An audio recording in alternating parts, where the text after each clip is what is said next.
আসসালামু আলাইকুম। ভোল্টেজ এবং অ্যাম্পিয়ার 100 ভোল্ট এবং 10 অ্যাম্পিয়ার সর্বোচ্চ এই মিটারগুলো সর্বোচ্চ 120 টাকা দাম। তো আপনারা যখন এগুলা ক্রয় করবেন অবশ্যই বুঝে শুনে ক্রয় করবেন এবং আমি সাজেস্ট করব অনলাইন থেকে নেবেন না। তো এই মিটারের মধ্যে 2 রকমের মিটার হয়। একটা হচ্ছে ভেরিয়েবল একটা থাকে, যেমন এই যে এইটা দেখেন ভেরিয়েবল একটা আছে। এইখানে একটা মাত্র ভেরিয়েবল আছে ভোল্টেজের জন্য এবং অ্যাম্পিয়ারের জন্য কোনো ভেরিয়েবল নাই। তো আপনারা যখন এই মিটারগুলো কিনবেন 2টা ভেরিয়েবল আছে এরকম দেখে নেবেন। যেটাতে 2টা ভেরিয়েবল আছে এইগুলো 150 টাকা দাম হবে এবং যেগুলো একটা ভেরিয়েবল আছে এইগুলোর দাম হবে 120 টাকা সর্বোচ্চ।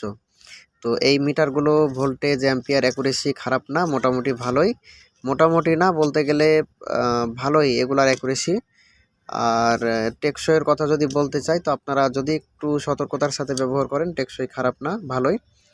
তবে যদি আপনারা হাই ভোল্টেজে ব্যবহার করেন, যেমন আপনারা 50, 60, 70, 100 ভোল্ট এরকম পরিমাপ করবেন, তাহলে অবশ্যই জেনার ডায়োড ইউজ করবেন। এখানে যে পাওয়ার সাপ্লাইয়ের লাইন, এখানে আলাদা আপনারা 5 ভোল্ট ব্যবহার করবেন অথবা জেনার ডায়োড ব্যবহার করতে পারেন। জেনার ডায়োড ব্যবহার করে এই মিটারটি রানিং রাখার জন্য এখানে জেনার ডায়োডের সাথে এবং সেই হিসেবে রেজিস্টরের মান নির্ণয় করে ইউজ করতে পারেন।